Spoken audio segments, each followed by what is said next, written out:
saudara-saudara yang terkasih dalam Tuhan Yesus, saya mau menyapa kita semua. Shalom. Ya, jadi kita yang dikasih oleh Tuhan, pada pagi ini kita akan buka Alkitab kita, Imamat 19. Sudah dapat belum?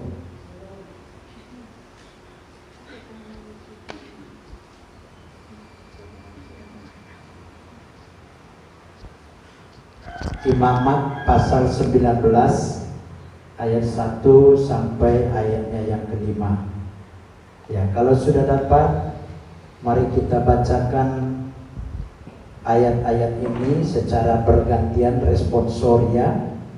Saya membacakan ayat ganjil, Bapak Ibu Saudara-saudara semua bacakan ayat yang genap. Kita mulai. Kudusnya hidup. Tuhan berfirman kepada Musa,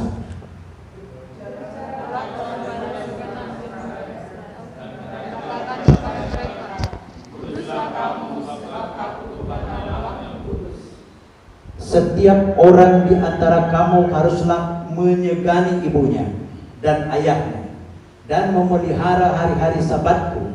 Akulah Tuhan Allahmu.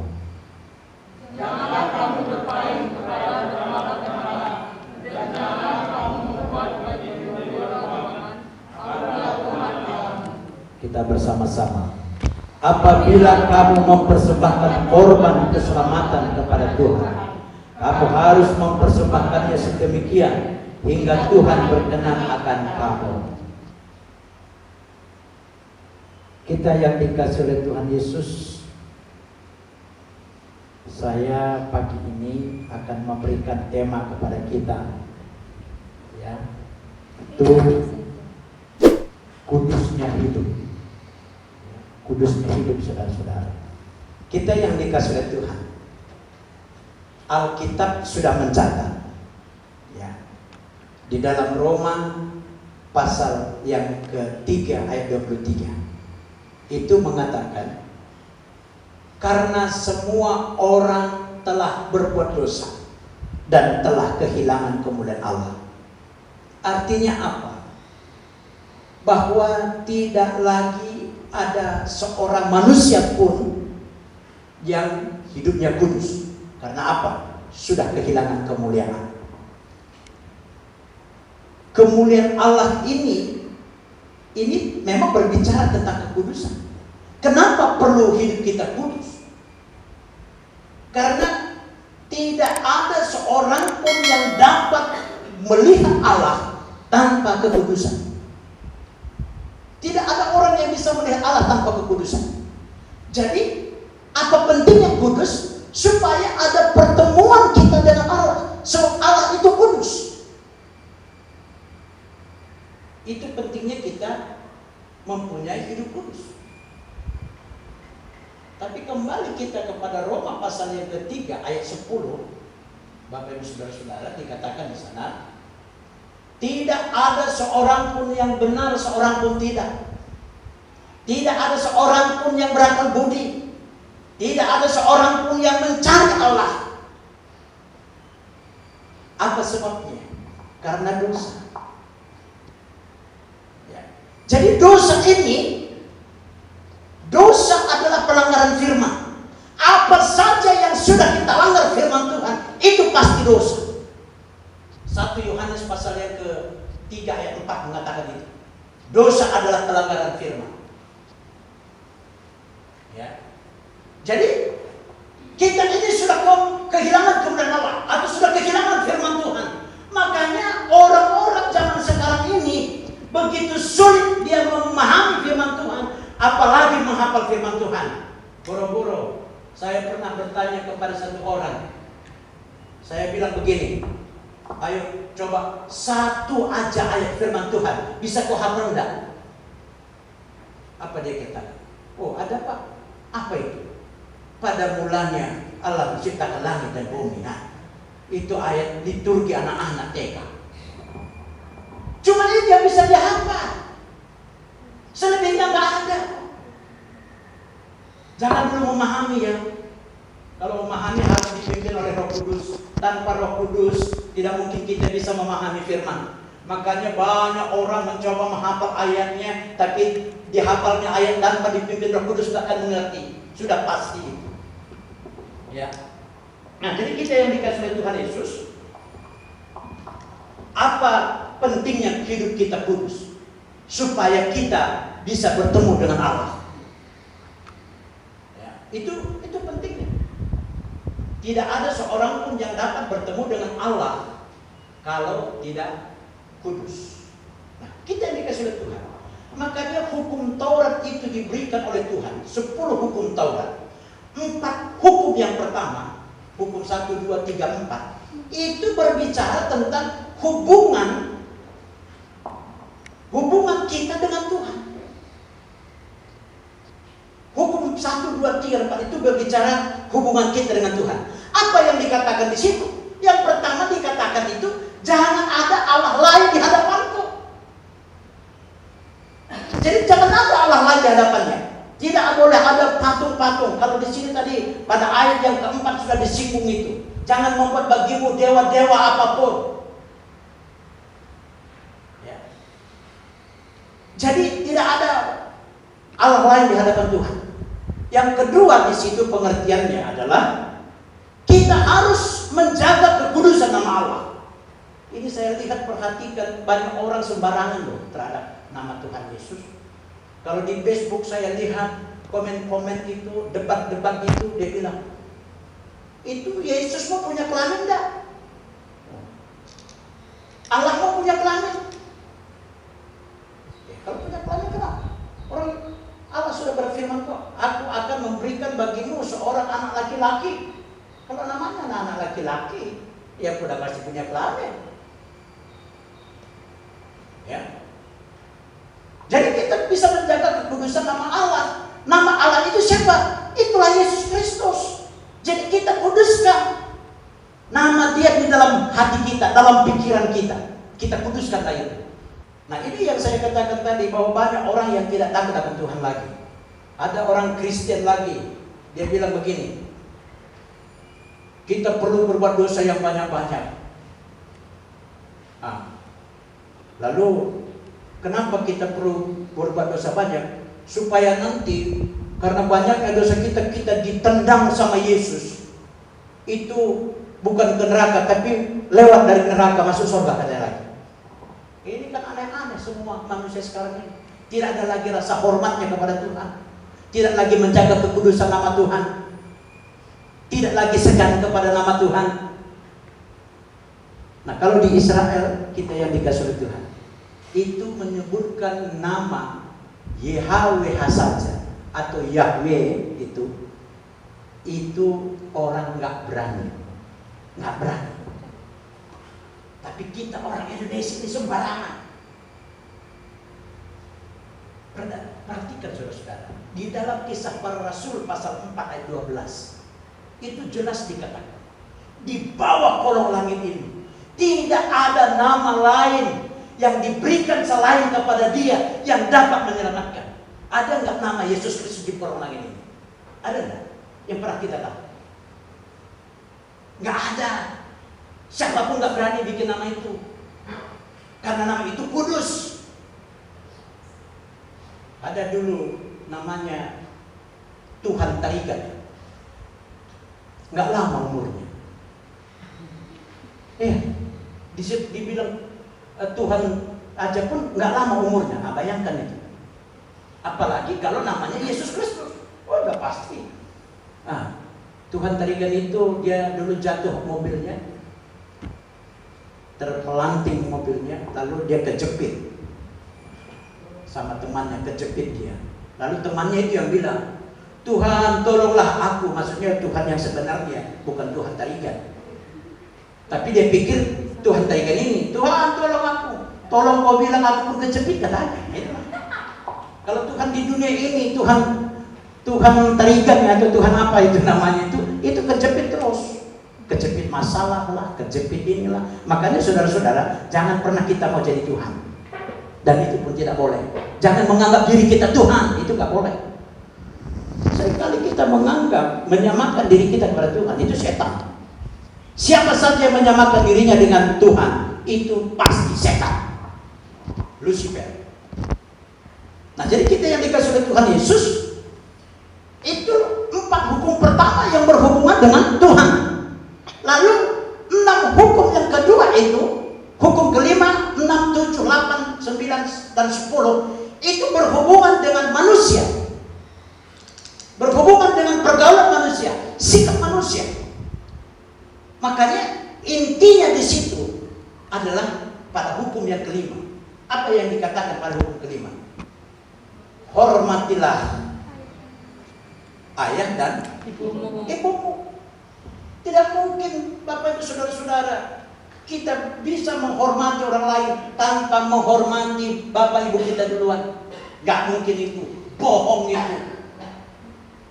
Mungkin kita bisa menghormati orang lain, itu harus memang begitu. Tapi bukan berarti melebihi orang tua kita. Sebab menghormati orang tua sama artinya kita sudah menghormati Bapak Ibu kita.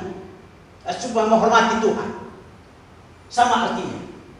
Dan kalau orang lain lebih dahulu kita hormati daripada orang tua kita, itu artinya begitu nanti orang itu menyakiti kita, pasti kita merasa benci, dendam, dan lain sebagainya. Mungkin marah lagi. Tetapi kalau sama orang tua kita benci, nggak mungkin benci dia selamanya. Kalau sama orang tua kita marahnya, nggak mungkin marah selamanya. Dan orang tua pun demikian juga. Jadi intinya hubungan kita itu hormati dulu orang tua, ayah ibu kita. Tujuannya apa? Supaya diperpanjang umurmu. Amin. Amin. Bukan menghormati orang tua setelah mati. Itu konyol itu. Bodoh itu. Ngapain kita menghormati orang tua kalau sudah mati?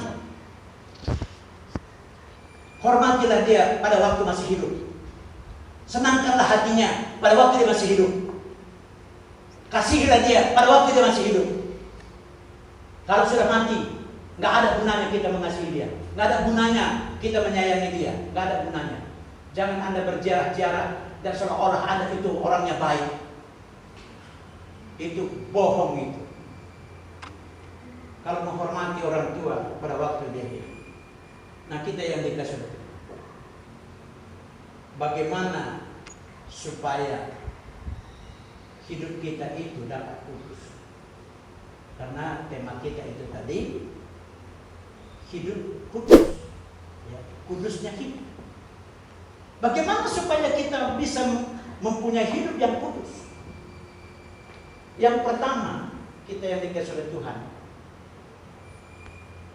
Amsal pasal yang keempat ayat 23. Apa yang dikatakan di sini?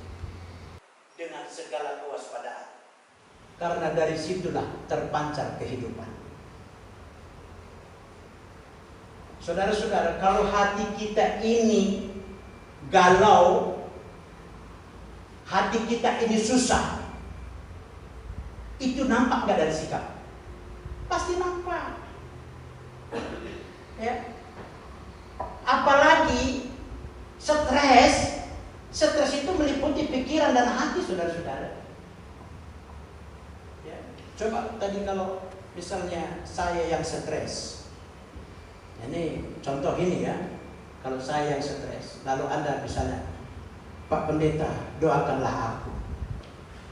Ya, karena pendetanya baik hati, ya didoakan. Nggak mungkin pula nggak didoakan. Lalu waktu didoakan itu, karena pendetanya tadi stres, dia bilang, Tuhan, tolonglah temanku ini. Tolong Tuhan, karena stres tadi, cabut nyawanya Tuhan. Nah, selesai. Macam mana doanya itu ya? Ya. Karena itu saudara-saudara, saya mau katakan begini. Tapi jangan pula nanti kebingungan pula kalian minta doa. Ya jangan. Nah, iya. Saya bilang begini, saudara-saudara. Kalau ini saya lihat yang hadir ini rata-rata setengah stres nih. Setengah stres. termasuk saya setengah stres juga. Nah, kenapa? Ya saya stresnya bukan karena diri saya, karena itu umat.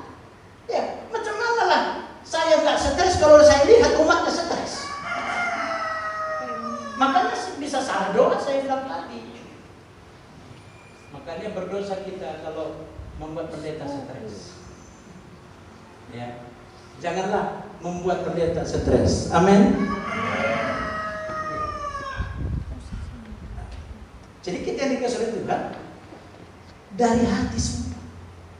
Kalau hatimu itu bagus, kalau hatimu itu terang, di dalam Lukas pasal yang ke-11 ayat 34, dia bilang begini. Kalau matamu terang, itu berbicara matamu terang itu maksudnya mata hati loh. Kalau matamu terang, maka teranglah seluruh hidupmu. Ini saya lihat senyum kita pun saya senyum dipaksakan. Jelek kali senyum. Ya. Tidak senyum yang mendatangkan berkah. Ya. Jadi kita dikasih oleh Tuhan. Apa yang ada dalam hati kita? Kalau orang yang tidak bertobat, apa yang ada dalam hati? Itu yang disebutkan di dalam Matius pasal 15 ayat yang ke-18 dan 19. Yang ada dalam hati kita itu ya, adalah pikiran-pikiran yang kotor, percabulan, perzinahan, sumpah serapah, sumpah palsu, dan lain sebagainya, yang semuanya buruk, jahat. Makanya manusia ini sudah dikatakan tadi di dalam Roma pasal 3 itu, tidak ada seorang pun yang benar, seorang pun tidak. Lidahnya itu bagaikan lidah ular yang merayu-rayu, dan mulutnya bagaikan kubur yang ternganga. Kubur yang ternganga itu artinya siap menerima kematian. Saudara-saudara, mari kita perlu berubah semua. Amin. Halo, amin. Amin. Saya katakan hiduplah kudus. Jadi hidup kudus itu saya bilang nggak payah. Karena di dalam 1 Yohanes pasal yang ke-5 ayat yang ke-4 itu dia bilang begini. Tidak ada firman Tuhan itu yang berat. Tidak ada. Firman Tuhan itu tidak ada yang berat. Firman Tuhan itu apa bilang? Jangan mencuri. Berat nggak untuk nggak mencuri? Berat nggak? Enggak berat. Anda aja yang bikin berat, ya kan? Jangan bersaksi dusta. Berat nggak? Udah pasti enggak. Tapi Anda aja yang selalu hobinya dusta. Karena dusta bisa menyelesaikan masalah katanya lagi. Inilah bahayanya kita, Bapak Ibu Saudara-saudara. Kita suka sekali berbohong.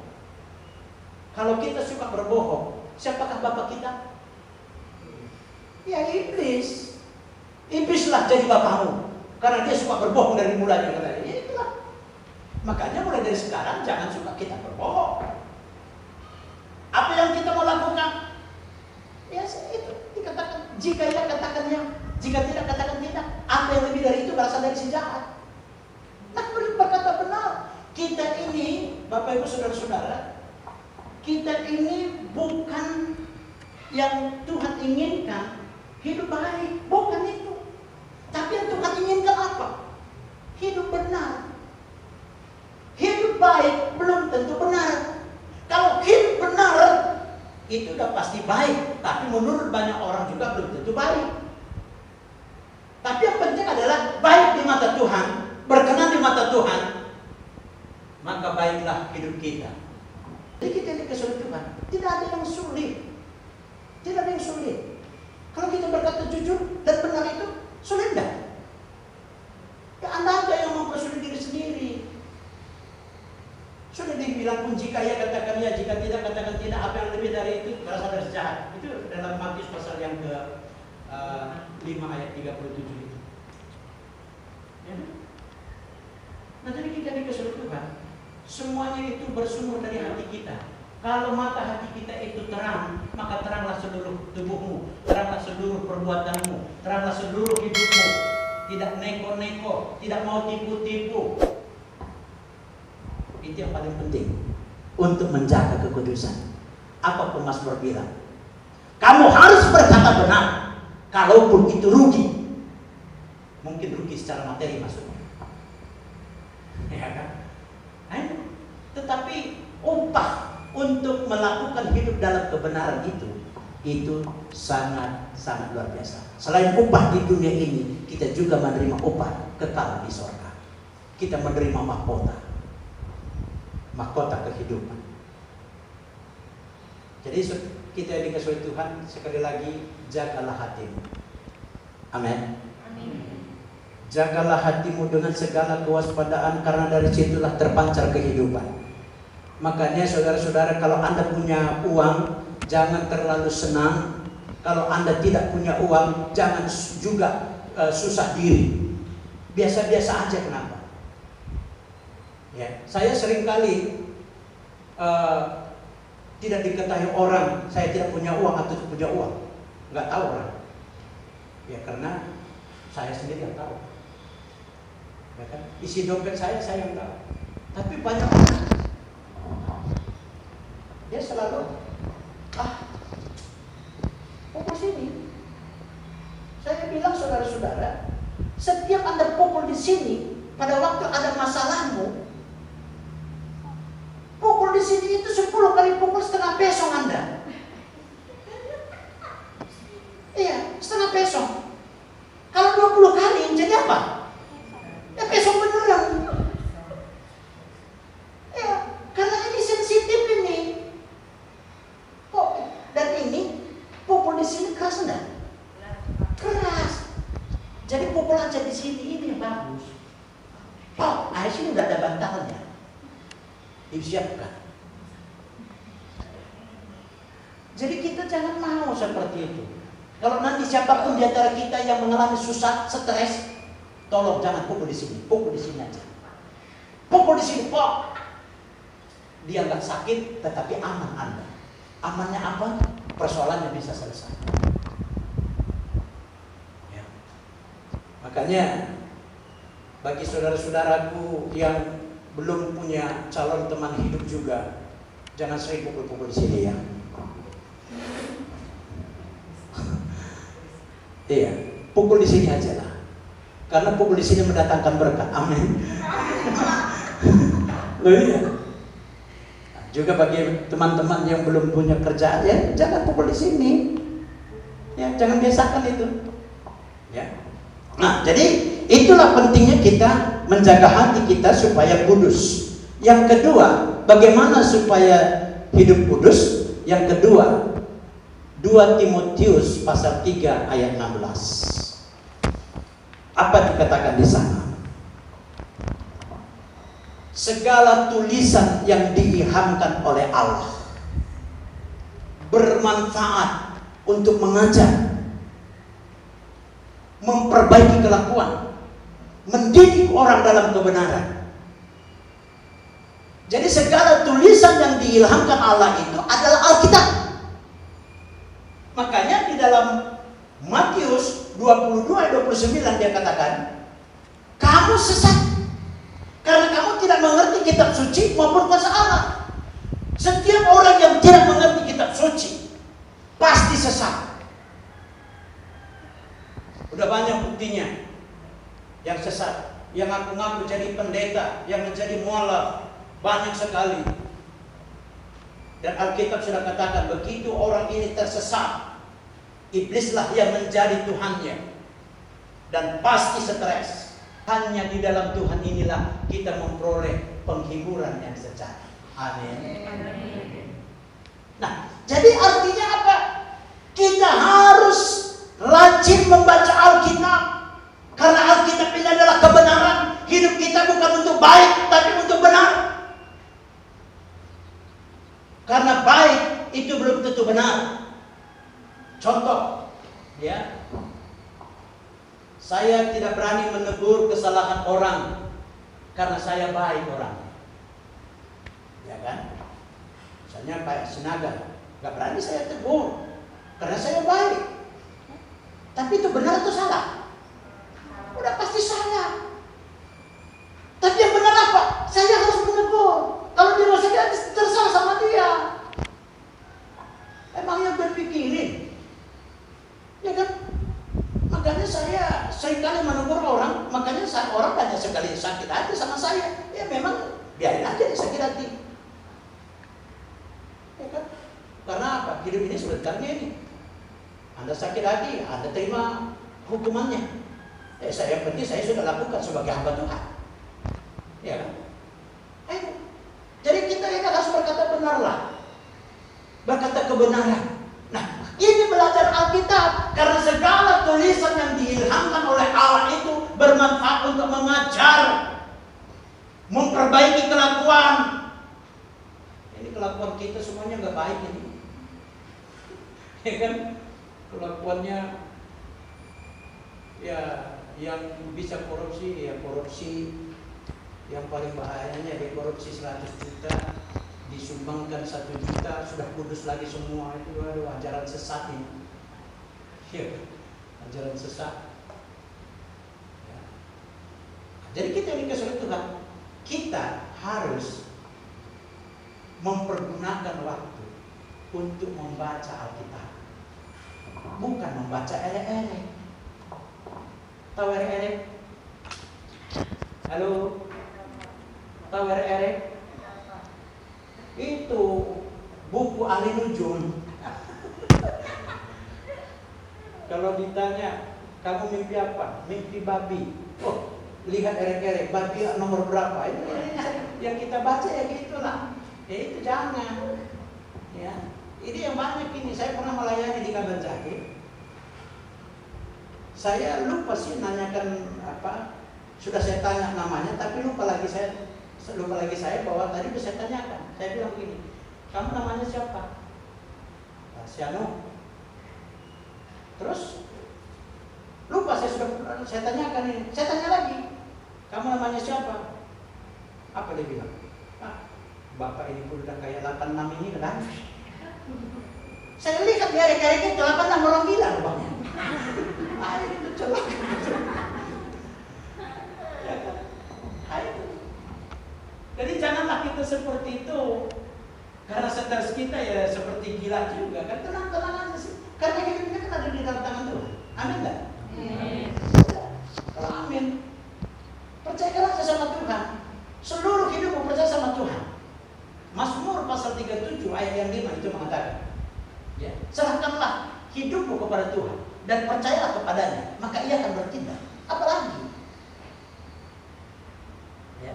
Jadi untuk menjaga hidup kudus itu pertama sekali jagalah hati. Ya. Yang kedua, belajarlah firman Tuhan dengan baik.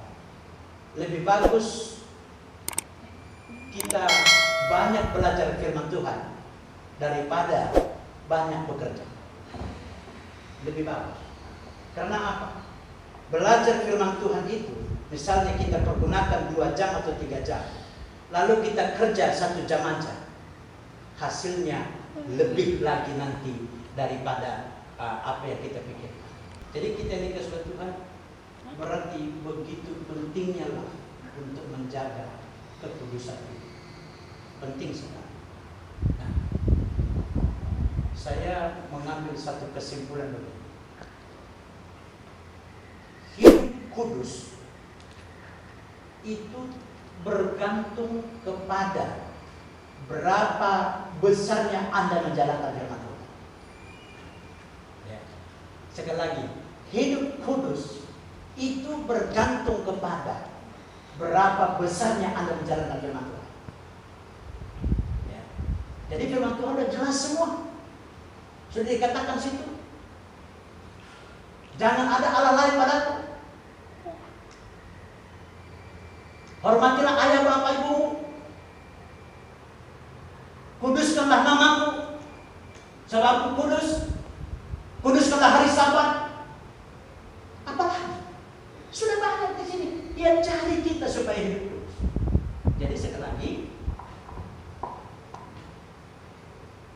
kekudusan hidup itu bergantung kepada berapa besarnya Anda menjalankan firman Tuhan. Ya. Yang kedua, supaya hidup Anda kudus, itu seperti yang dikatakan dalam Roma pasal 12 ayat 1. Apa dikatakan di sini? Serahkanlah, berikanlah tubuhmu sebagai persembahan yang hidup, yang kudus, yang berkenan kepada Allah. Ya. Jadi tubuh kita ini kita berikan kepada Tuhan supaya dia mencapai kekudusannya. Di dalam 1 Tesalonika pasal 5 ayat 23 itu mengatakan apa? Hendaklah dalam hidupmu, ya, tubuhmu, roh dan jiwamu kudus terpelihara sempurna. Jadi seringkali kita bilang, oh untuk sempurna mana mungkin pendeta. Jangan dulu sempurna. Satu aja anakku juga belum sempurna. Tapi harus ada perjuangan. Sama seperti orang Aceh bilang, pendeta, yang haram aja udah mau habis. Apalagi yang halal udah lama habis katanya lagi. Bayangin, yang haram aja sudah habis katanya, apalagi yang halal udah lama habis. Nah, jadi ini bukan masalah halal dan haram, ini masalah kekudusan hidup. Ya, jadi bagaimana cara kita menjaga kekudusan itu? Jagalah hati dengan segala kewaspadaan, karena dari situ terpancar. Yang kedua, segala tulisan yang dilakukan oleh Allah bermanfaat untuk mengajar, memperbaiki kelakuan, mendidik orang dalam kebenaran. Ya. Maka kesimpulannya adalah hidup kudus itu bergantung kepada besarnya engkau menjalankan firman Tuhan. Dan yang kedua, pada saat engkau menyerahkan tubuhmu sebagai persembahan yang hidup dan kudus dan sempurna. Maksudnya mempersembahkan tubuh ini, seluruh hidupmu memberikan kepada Tuhan dalam pekerjaan melayani Tuhan. Melayani tidak mesti jadi pendeta, tidak mesti jadi sintuan. Siapa saja dapat menjadi hamba Tuhan. Pendeta belum tentu hamba Tuhan. Pendeta bisa saja hamba Tuhan, bukan hamba Tuhan. Ya kan? Tapi kalau orang yang melayani itu pasti hamba Tuhan. Kalau pendeta belum tentu hamba Tuhan, bisa saja jadi hamba Tuhan. Tuhan Yesus memberkati.